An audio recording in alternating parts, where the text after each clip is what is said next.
Nuel Folktales.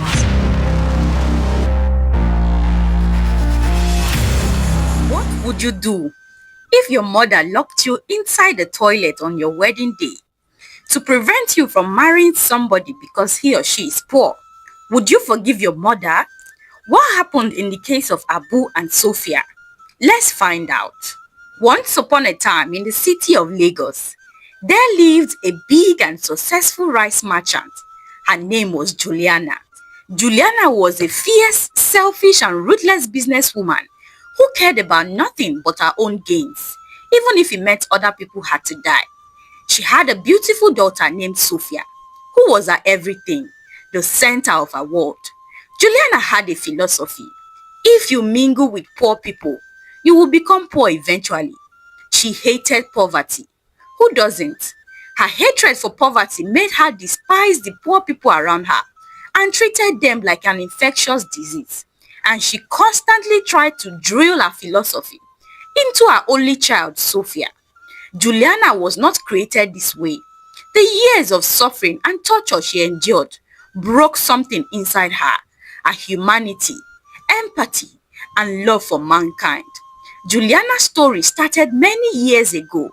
At just 16 years old, young Juliana lost her both parents, and her greedy uncles took over all her father's properties, leaving her with nothing but the clothes on her back. At 18, she was married off to a sickly old man named Douglas, a man who already had 4 wives. Juliana went through humiliation and suffering in the hands of her senior co-wives, who were angry their husband had brought in a young wife to provoke them. Douglas's children, most of whom were older than her, didn't make life easier too. They ordered her around like a slave and insulted her for no reason at all. At 19, Juliana had Sophia, a daughter, who brought in a bit of sanity into her chaotic world.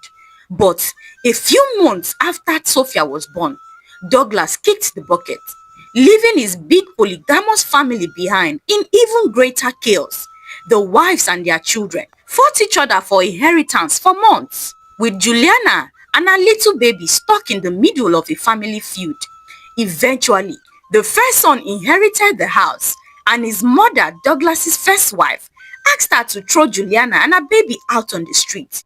That was how Juliana and her few months old baby found themselves on the street with no food, no water, no shelter. Juliana was devastated. She and her baby had to take shelter in an uncompleted building most nights.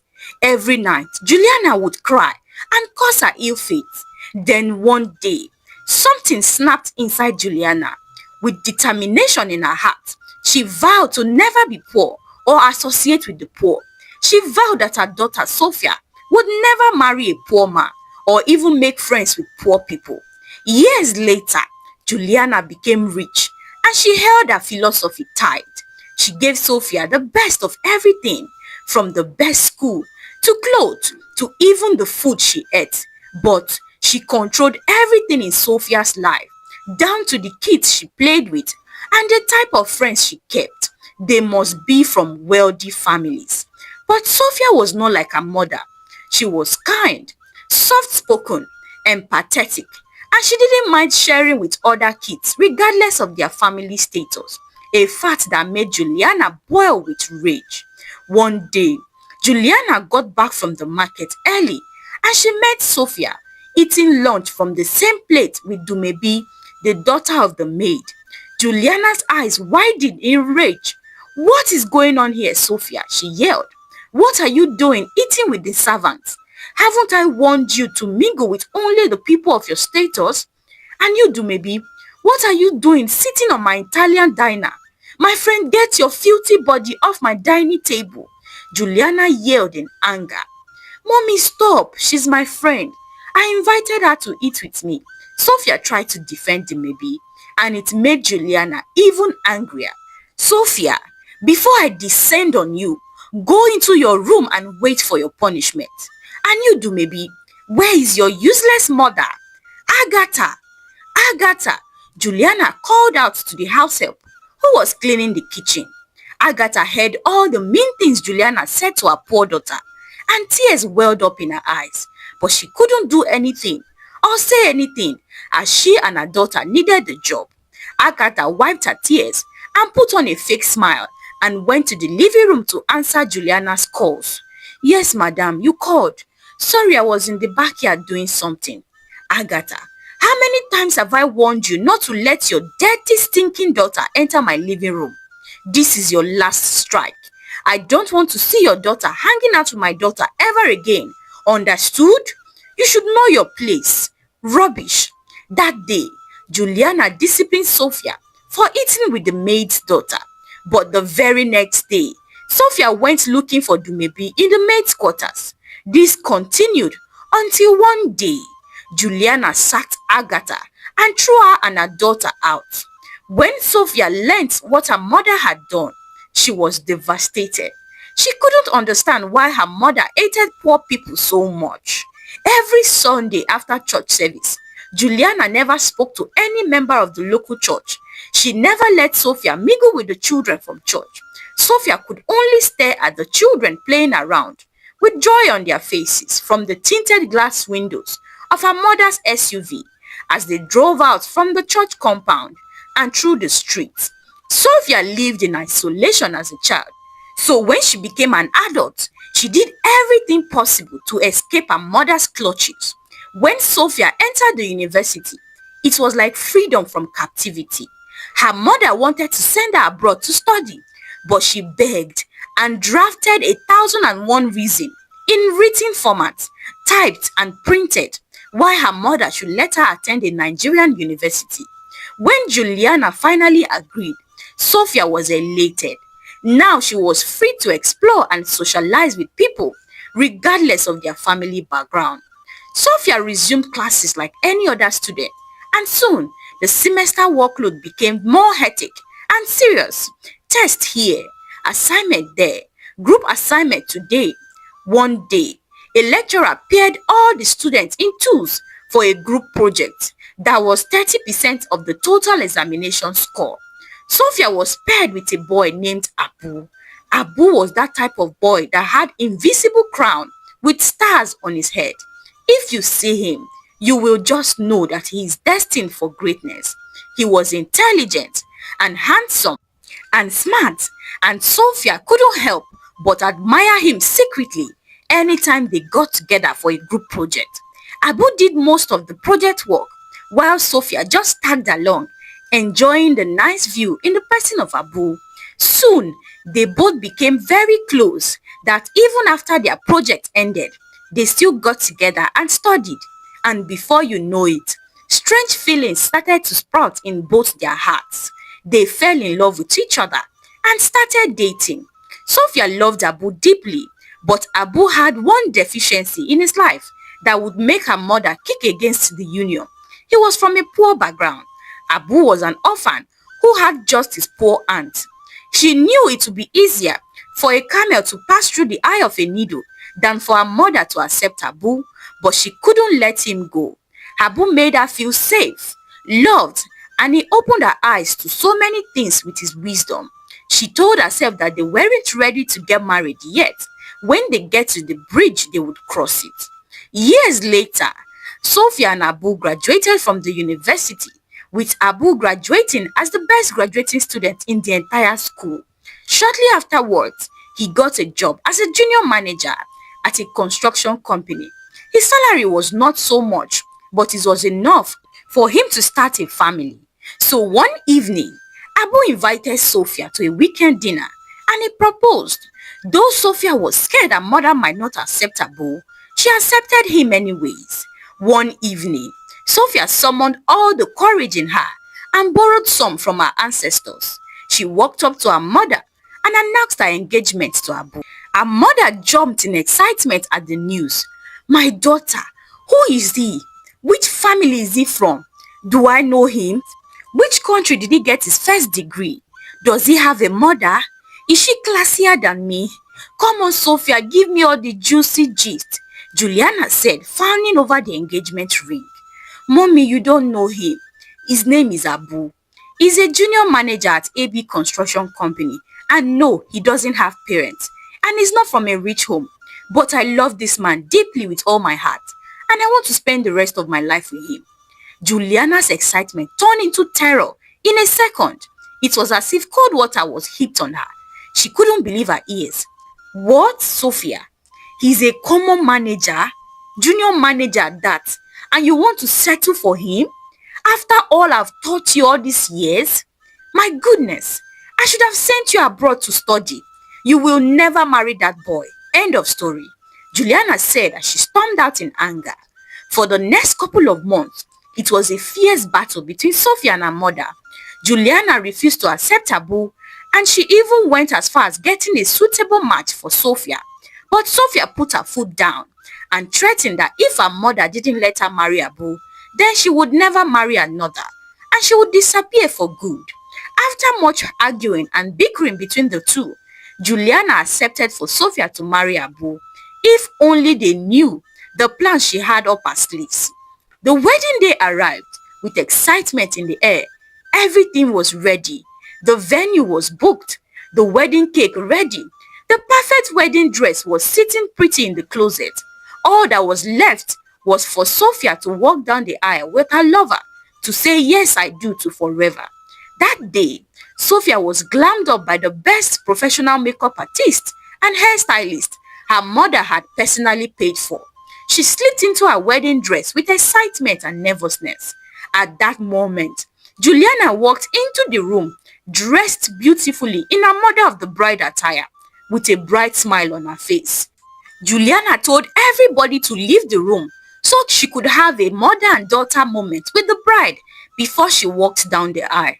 Sophia, my daughter, you make a beautiful bride. Although I don't like your choice of a husband, I would have preferred a rich man for you. But what can I do? All I want is your happiness. Thank you, mommy, for supporting me and Abu, Sophia said with gratitude. Sophia, make sure you urinate at home before you go to the wedding hall. Oh. Make sure your bladder is empty so you don't go around looking for a bathroom in your wedding dress, Juliana said, luring Sophia into the bathroom. Sophia saw sense in what her mother said, and she ignorantly entered the bathroom to ease herself and empty her bladder as her mother had advised. But by the time she finished easing herself, the bathroom door wouldn't open. She twisted the door handle, but it wouldn't budge. Sophia panicked and started banging on the door to get her mother's attention, to get help, but nothing. At first, she thought the door was jammed, but time was going. It was her wedding day, and she couldn't afford to be 1 minute late. Sophia shouted for help while banging on the door, but no help came. Her mother was at the other side of the door. With a victorious smile on her face, she intentionally locked Sophia inside the bathroom to ruin her wedding. That serves you right. Let me see how you will marry that miserable wretched church rat, she sneered. Juliana came out of the bedroom and paid off the makeup artist and the hairstylist and asked them to leave, that their services was no longer needed. She sent the bridesmaids and all the other wedding guests away, and she told them the wedding had been cancelled. That day, Juliana drove to the church where the wedding was to hold. When she got to the church, she put up a great show, crying crocodile tears. Abu, who had been waiting with his friends and relatives, was shocked to see the mother of the bride crying bitterly. Mommy, what happened? Where is Sophia? She's supposed to be here by now.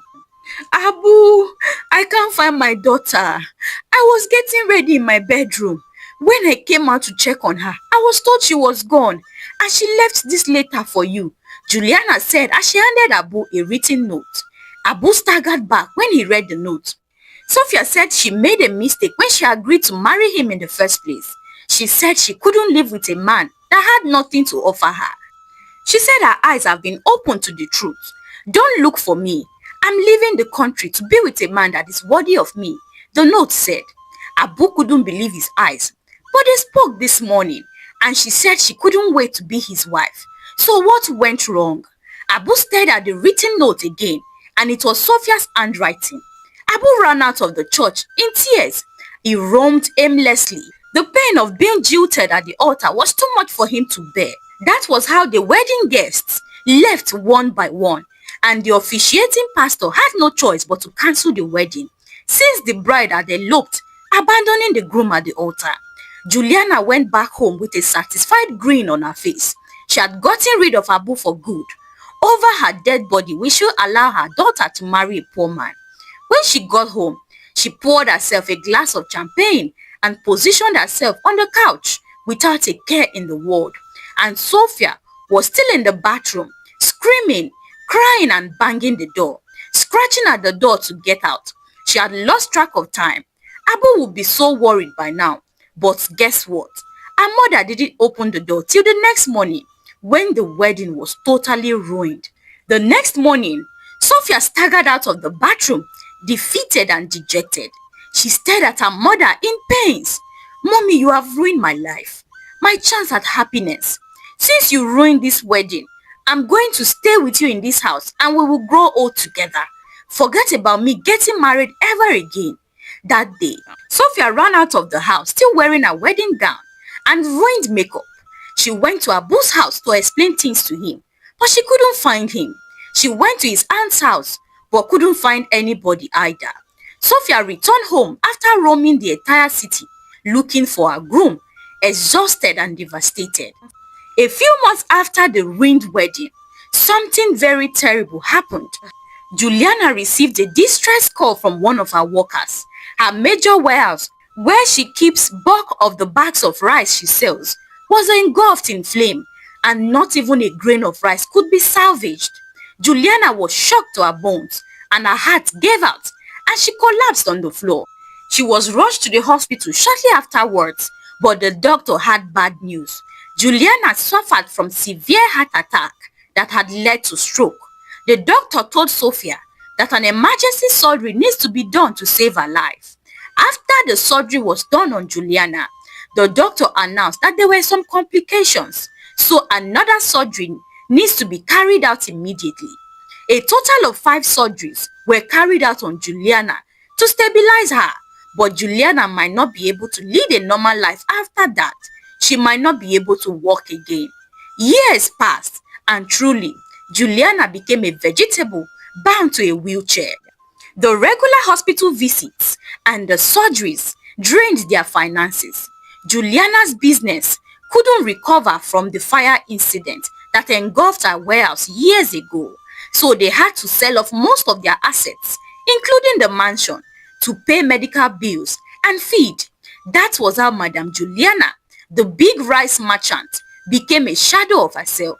In a few months, feeding and buying medications became a problem, so Sophia had no choice but to dust up her certificate and go for job hunting. One day, Sophia heard AB Construction Company was hiring for a position of a receptionist. It was low, but it was better than nothing. She arranged her CV and she applied for the job. A few days later, she got an email that she passed the first screening stage and she was invited for an interview. The day of the interview arrived and Sophia dressed smartly and confidently and went for the interview with great expectations. By the end of the day, she was the successful candidate who was given the job. Sophia was excited and she resumed work the next day. Later that day, as Sophia sat at her desk at the lavish reception area of AB Constructions, a familiar figure walked in through the sliding door. He was dressed smartly in a rich Italian suit. He was none other than yours truly, Abu. Sophia couldn't believe her eyes. She hadn't seen Abu in years. She tried to reach out to him after their failed wedding, but he completely disappeared. Now there he was, walking into the reception area with confidence and authority. Sophia wanted to dodge, to hide behind her desk, but she changed her mind. After all, she was not a thief. She squared her shoulders, straightened her back, and put on a professional smile, but her heart was pounding vigorously inside her chest. Her palms and feet were sweating profusely. This should have been her husband, she thought, as her heart ached. Now he was with another woman. Who was she? Are they married? Sophia thought as she stared at the stylish and the classy woman who was walking beside Abu. Later that day at lunch, Sophia asked her colleague about Abu, and she was told he was the new CEO of AB Constructions. Sophia's heart broke the more. Her mother ruined their wedding years ago because he was poor. Now see how the tables are turned. When Sophia got home that evening, she told her mother the breaking news of the century, that Abu was now the CEO of AB Constructions. Mommy, Abu is now a wealthy man. I think he's married.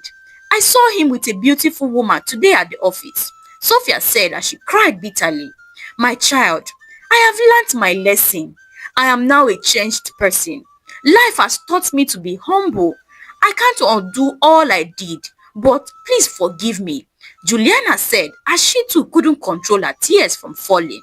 That night, Sophia couldn't sleep. Her heart was heavy. Abu was gone forever, and she couldn't help the tears that flowed down her cheeks. Sophia thought about quitting her job because it was too painful having him so close yet unreachable. But she couldn't. She and her mother needed the job to survive. The next morning, Sophia woke up with determination. She vowed to move on since Abu has moved on with another woman. She told herself to keep things professional and throw out her emotions. But fate had other plans for her. One afternoon, the landline at the reception area rang. When Sophia picked the call, her voice ceased for some minutes. The caller was the CEO, Abu. Sophia, come to my office, he said with authority. Sophia walked to the CEO's office with nervousness and wobbly legs, different thoughts running through her head. When she got to the CEO's office, there she stood face to face with the love of her life. She took a closer look at Abu, and yes, he had become more handsome and exotic. Sophia and Abu stood there, staring at each other, each one waiting for the other to break the silence first. Hello, Sophia. Please have a seat, Abu said in a cold voice, and Sophia sat down on the luxurious sofa like a good little student. Abu continued, how have you been? I didn't expect to find you here in a local place like AB Constructions. What do you mean? Sophia asked. Well, I got your letter on the day you abandoned me at the altar.